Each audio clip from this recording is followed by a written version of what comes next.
I do thank everyone for taking their time today to join us. I've entitled my presentation, Three Short Stories That Will Make a Difference in Your Business. And really what I want to do is, I've been in underwriting for a long, long time, have run a number of underwriting departments, Transamerica back in the day, RBC Insurance for 7 years, 8 years, and then also Sun Life. And really, the premise of this presentation for me is I want you guys just to think about, why am I telling you this? Are there pieces of this presentation that I can use to change my approach or bolster my cover letter? And then finally, I really want you to think about, why did the underwriter ask me this question? I sent in the application, there's a cover letter, there's a paramedical, there's an application.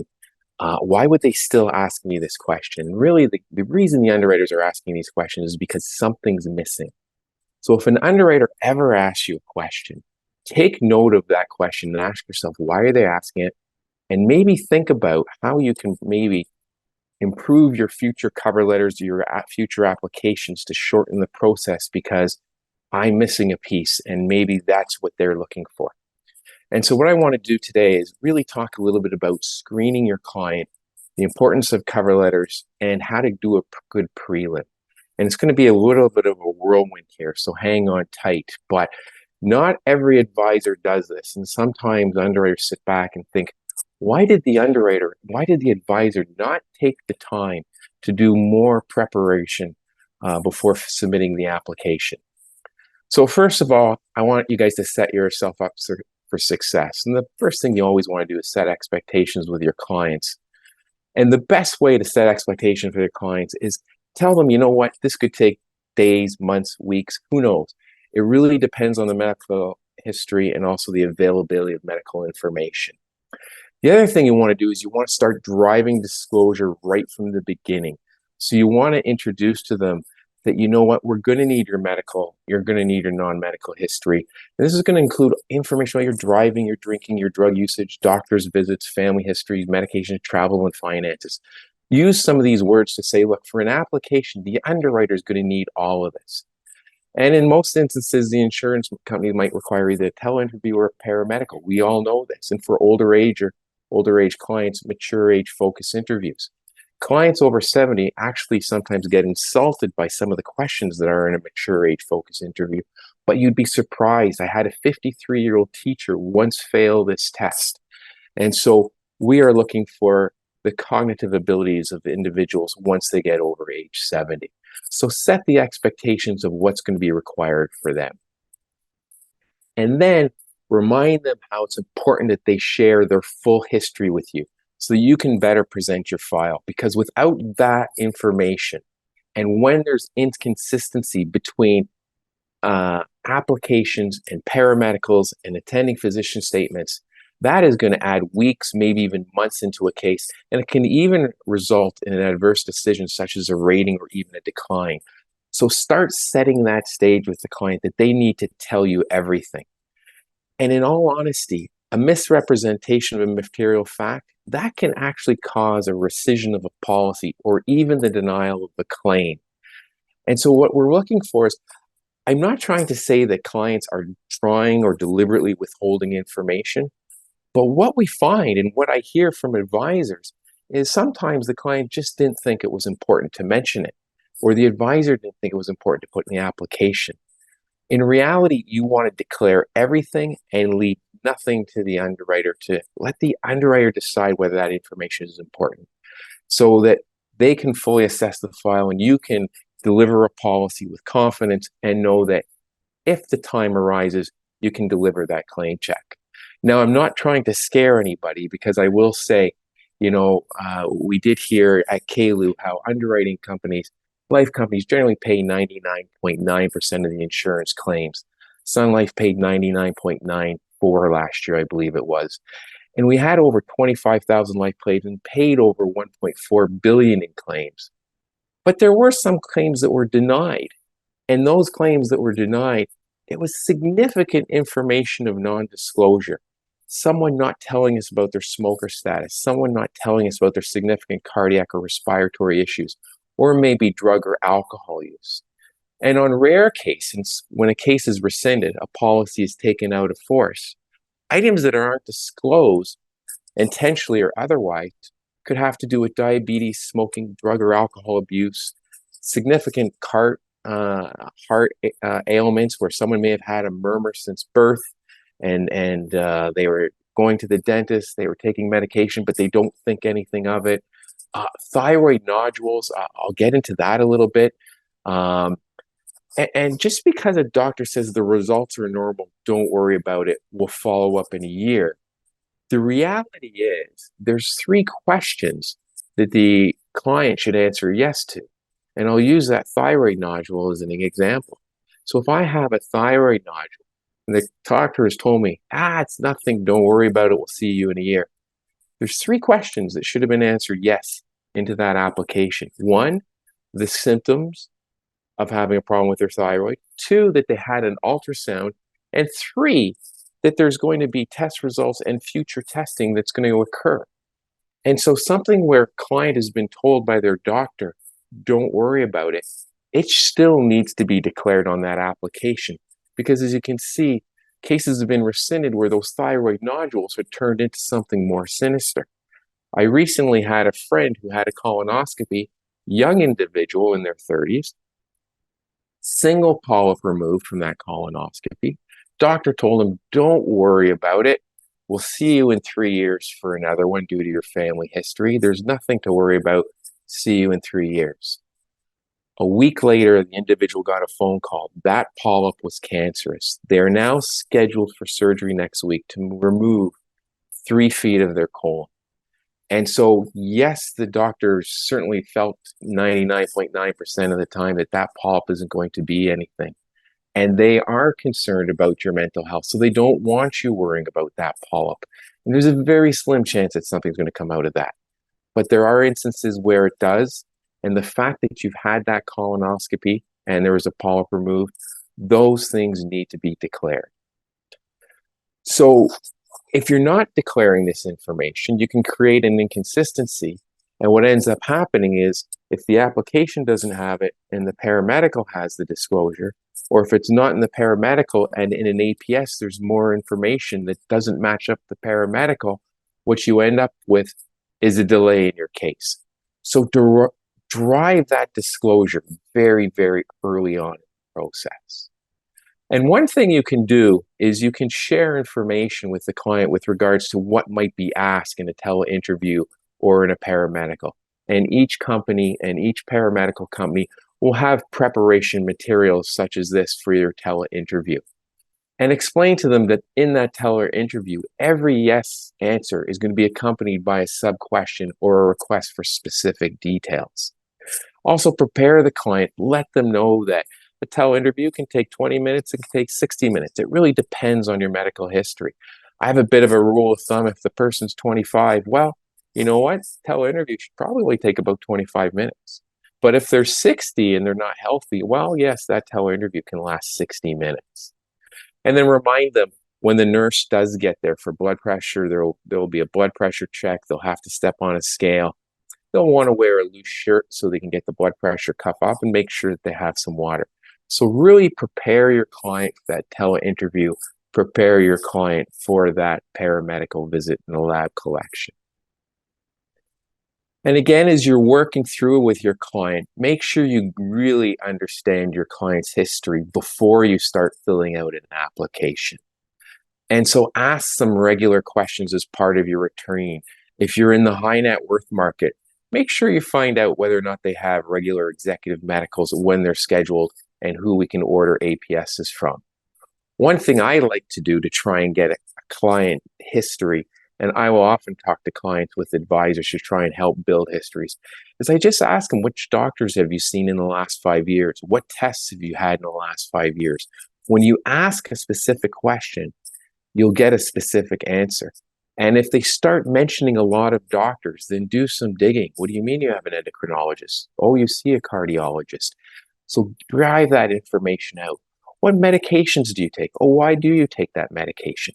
So asking pointed questions can really get you a better answer. And certainly you need to ask the questions on the application as they're written. But as you're doing your preliminary work, being more pointed. When was your last cigarette, cigar, or nicotine product used?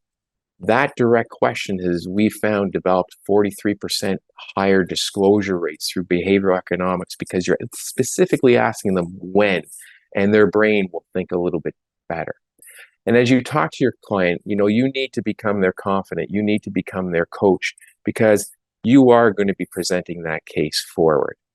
And if you want, you can use this form, which is on our website, or develop your own form that asks a list of questions. If you don't want to do the whole medical questions and everything that's on the app, at least ask a few questions to understand whether your client's going to be rated, whether they might need an APS, whether you're going to need to dig in, whether you should submit a prelim. And for your large case network, certainly you've heard this before, do an internet search on your clients for anything over 5 million. The underwriter will do it at the direct carrier. The reinsurance underwriter will do it. And what they're going to do is they're going to use their client's name and they're going to follow it with the word crime or driving or drugs or charged or arrested. And that's the information in the dirt they're trying to bring up before they underwrite that case. So you've decided on approach. You've become familiar with your client. Now you need to decide, am I going to do an e-app? Am I going to do a paper app? Am I going to do an e-app, and do I want to take the time taking down all the medical questions, or do I want to jump over and do a tele-interview? So phrases you're going to hear from insurance companies is there's automated and electronic underwriting, that there's behind the scenes of each e-app and each tele-interview is an automated rules engine. These automated underwriting rules engines are created by many of the reinsurers. Munich Re has one, Swiss Re has one, RGA has one. And then each company is overlaying that data coming out of the rules engines from the paramedicals, from the tele-interviews, overlaying it onto some artificial intelligence or special algorithms that decide whether or not that you can qualify for accelerated underwriting. And so with our increased non-medical limits throughout the industry, you can get non-medical cases just through your tele app, just through your tele interview, going up as high as almost $5 million. And with some of the machines that are behind the scenes, a lot of companies are starting to apply preliminary approvals or even point of sale approvals if you're taking the medical questions right then and there with the client. So you really want to start thinking about, yes, is this an opportunity where I can actually be sitting with my client and get a preliminary approval, squeeze out any other advisor from stealing the business, or I can get a final approval right then and there. And the beauty of these e-apps and the tele-interviews is a lot of companies have now straight through processing. If these rules engines and these algorithms can make the decision, it no longer goes into the underwriting buckets. It goes straight to the case managers who can issue the policies. And so this has got a great job. And so what you might want to do as an advisor is looking at each company's age and amount charts and see where they're most effective. And I'm just putting up where we are effective with our rules engines and our algorithms, where your cases can move right through. Now, there's all this electronic data that's required for these. So obviously some cases won't work. So a paper application won't be able to go through these rules engines. Anytime you need labs for preferred rates, well then it's not going to go for immediate approval until those labs are in. Any paramedical or use of other carriers' evidence. So that's paper going between one carrier to another. You're not going to be able to put these through these rules engines. And then of course, anytime there's an attending physician report, it won't go. But my hint to you now is that if you have a simple case and it falls within these limits, whether it's with us or someone else, don't use a cover letter, because once you submit it or attach a cover letter, what is going to happen is you're going to take it off of that electronic path and it's going to slow your case down. So for complex cases, so you've dug in, you understand there's history here, you understand there's some impairments, really dig in. Don't just wash your hands and throw it over a tele-interview. Try and get as much information as you can up front. Again, understand medically and financially exactly what is going in. Identify those roadblocks. Get some intricate knowledge into your case, and then share that through a cover letter. Because the life insurance applications have not changed much through the years, but the reality is the amount that we're issuing has changed dramatically. And there's some ambiguities that can occur from an answer on an application or a tele-interview, or some information that might be key to the underwriter underwriting the case that's not going to find its way on the application or the tele-interview, even though it would be great if it did. A perfect example is if you have an 80-year-old who's walking the golf course 2 or 3 times a week, there's nowhere to put that on an app or a tele-interview. That you want to put in to your cover letter, because that helps promote your case. That promotes the health of your client. So your cover letter is your opportunity to provide new information. And so I've seen a lot of cover letters, especially over the last 2 years, as I've moved into the distribution area, working as a field underwriter, working in our high net worth solution center, helping advisors push large cases through. And an example on the left here is what I would just like to call a crappy cover letter. It did come from the national accounts. They are pushing premium more than they are. They're using the insurance policy as insurance as an asset class, which is great. We still have to go back to first principles. A cover letter like this tells me nothing. I don't know what product they're telling me. It's not introducing me to the client. I don't know product. I don't know face amount. I don't know need. I just know that they have $600,000 of premium. Okay, they can afford the premium. That doesn't help me. What you want to do is paint a picture to your underwriter. And the first thing you want to do is you want to introduce your client and make that a real person. You don't want them to be a black and white type name on an application. You know, it's just like a kid. Your children are trying to develop resumes. You want to make them stand out. You know what? We want to make this application stand out. And your cover letter is going to make it stand out. And you want to personalize it. And the best way to personalize it, use the first names of both individuals. Give us their names. In that first sentence, tell us exactly what you're trying to do. $10 million, joint last to die, estate preservation. Right then and there, in that 2 sentences, that 1 paragraph, the underwriter knows exactly what's going on. Talk about your clients, how they gain their wealth and what they do. Talk about their assets. List some of those assets out. Then spend a little bit of time describing both the need for the coverage and the calculation you got to. And then tell us a little about their medical history and provide the list of the doctors that they have seen. If you provide the list of the doctors, they have a gynecologist, they have an endocrinologist, and they have a cardiologist. Early on in the process, the underwriter can decide, do I need 1 or do I need 3 or do I need 4 APSs? And if your client is applying for a large amount of coverage and they're into real estate, include a list of the properties on the next page, the fair market value, the mortgage. The underwriter can jump online and see what those properties are with. So best practices for the cover letter, certainly that opening sentence, providing us details about the insured of the application, giving us an idea what the problem to be solved is, the need for the coverage. You know, take information from your reason why letter. Maybe include the reason why letter into your e-app on the complex case. But that doesn't really supplant the cover letter because they both cover a little bit of a different need. For the amount on how it was determined, call out each need and how you came out with that amount and how it was calculated. If you put in math, the underwriter can take that math and they can move it into their underwriting notes, and they'll give you more flexibility if you've provided that math.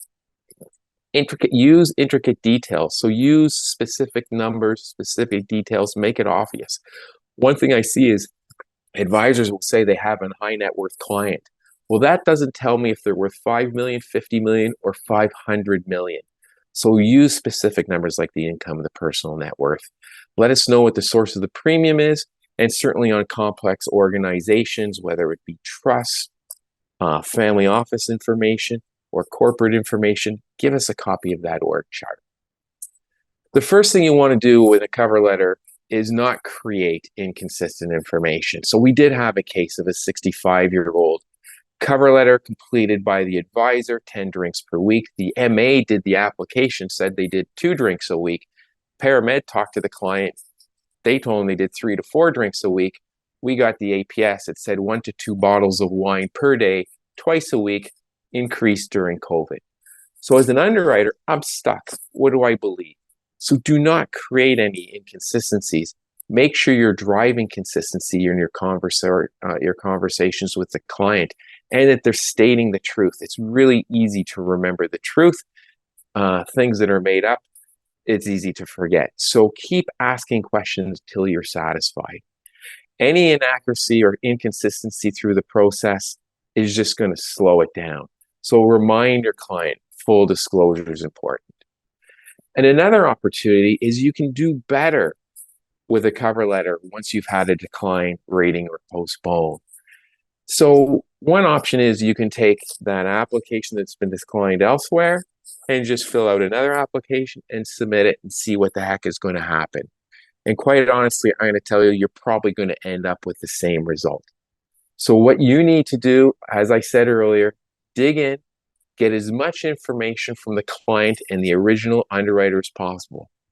Ask the client, why do you think you were declined? Is there something you didn't share with me?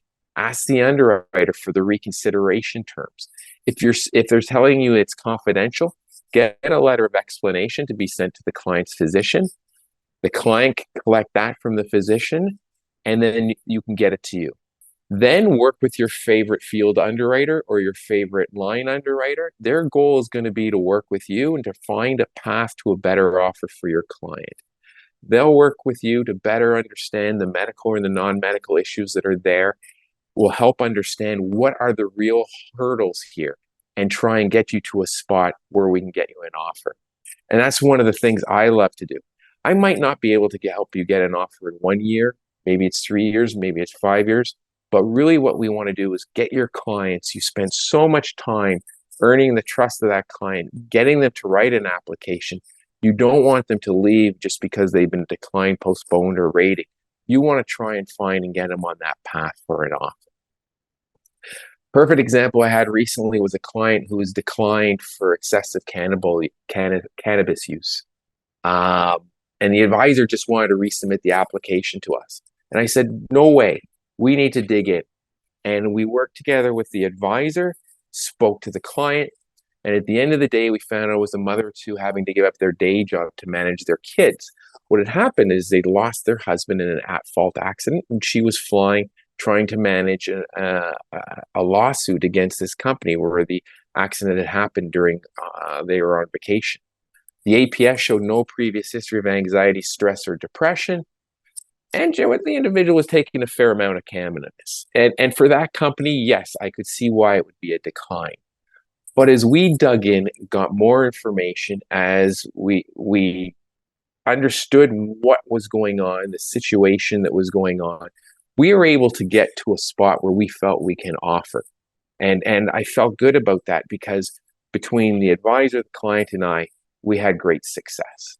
And so if you're looking or you're trying to place someone who uses cannabis a little bit, most people think that's all I need to know. The reality is, though, you really need to go and dig in deeper. Not only is it the usage, it's the time of day, it's whether it's prescribed or not, it's the reason of use, but all these other factors come into play. So a 42-year-old female lawyer who's taking a puff before bed every night, $5 million of coverage, that's standard to me. That's a scotch after work. That's not a problem. An 18-year-old who's maybe delivering pizzas and may have had a DUI in the past, who's only using it twice a week, well, I'm not touching them. So you want to use all this information on any case where you're trying to get someone through on cannabis usage. And with previous declines and postpones, and you've dealt with physicians, any of you that do DI, you know your physicians, they're an informed client. They can be difficult to do business with. They can sometimes self-diagnose, they can self-medicate, They may not have a regular physician, but they do have a network of friends, so drop-ins are common. The worst part are those drop-ins, there's no notes, they're incomplete. I also find that sometimes physicians can be a little bit difficult to deal with because they'll underplay their symptoms. They may misinterpret questions. They may disagree on how the question is asked, and so amendments might be required. So I had this client who was declined, and we worked with this physician because they're undergoing a ton of tests. And it was from another company. And what we did is we got a letter of explanation from the original underwriter. And the client had a ton of investigations going on. It was the one doctor I could see that was obviously a hypochondriac or possibly a hypochondriac. And I could see why the other company wouldn't give coverage because they wanted to make sure the symptoms were gone and the testing was gone. So we collected a list of all the physicians and tests in the last 5 years from the client on 3 pages of paper. So we got full details. Created a new cover letter, conducted a new tele interview that literally lasted 2 hours, and the testing was complete in short order of our application. We are actually able to issue the case standard. And so highlighting the problems of this case, spending some time with the client, getting the details and following this recipe of reconsideration, letter of explanation, we are able to go a long way and get the case placed. Finally, what you want to do is you want to show your math. And typically on a case, of this size, you would just put the information on the application, you're good to go, you could get $5 million. But if you put in a cover letter, the purpose of insurance, and you put out your 3 needs, and you show the calculation of how I'm using the factor of 25 to multiply their income. I know there's creditor insurance. Here's my calculation for estate tax liability. You know what? I can get to 11 million on this case. So if you list out all those needs in your cover letter, you can do a great job. You can get more. Finally, just going to quickly talk about prelims. A lot of companies won't do prelims because they don't get the complete picture, and it's hard to maintain that offer you've made on a prelim when you don't have that full picture. And those prelims will be sent to multiple companies, and I see some advisors don't put a lot of effort into these prelims. So just telling me that their client is 67 and had prostate cancer 2 years ago, can you get an insurance? And I've seen that email exactly like that. And I literally seen the email underneath that says, send it to 14 companies to their MA. There's no investment in this. And I can't tell you what we're going to do. And so what companies have decided is those prelims are almost a waste of time. They're a strain on the limited resources that we have. So we'd rather focus on the business in-house. So one word in an APS can also make a dramatic difference. So a lot of companies won't do prelims. I'm going to share these slides after the presentation, but what I'm going to tell you is if you're dealing with someone with prostate cancer, you need to take this and you need to tell us this information before we can do a prelim. And if you have someone with a history of breast cancer, if you're not providing all this information, it's going to be very hard for an underwriter to provide you any type of tentative offer. Diabetes, a ton of information is required. If you can't get us all this information, I can only give you an answer that's maybe within plus 50, plus 100, 200% of what you might want to do. Sure, there's some limited information we can go on, but really we want to know as many details as possible to give you an accurate prelim. So we'll give you copies of these slides. If you're going to submit a prelim, at least get this level of detail. And if you're doing any general prelim on any type of case, again, following this type of template will really help you. So how do we set you up for success in the future? Set expectations with your client. Make sure you drive full disclosure. Prepare your client. An unprepared client means we're not going to get a lot of information. Make sure you know that client, and then decide on your underwriting approach. You might be able to fast track your application with a company through their accelerated underwriting, their e-apps, and the tele interviews. And on your cover letters, be specific, call out each need, show your math, and on ratings decline, find that path to a better offer. And certainly for prelims, provide as much information as possible. And with that, I'm going to thank you and pass you back to our host.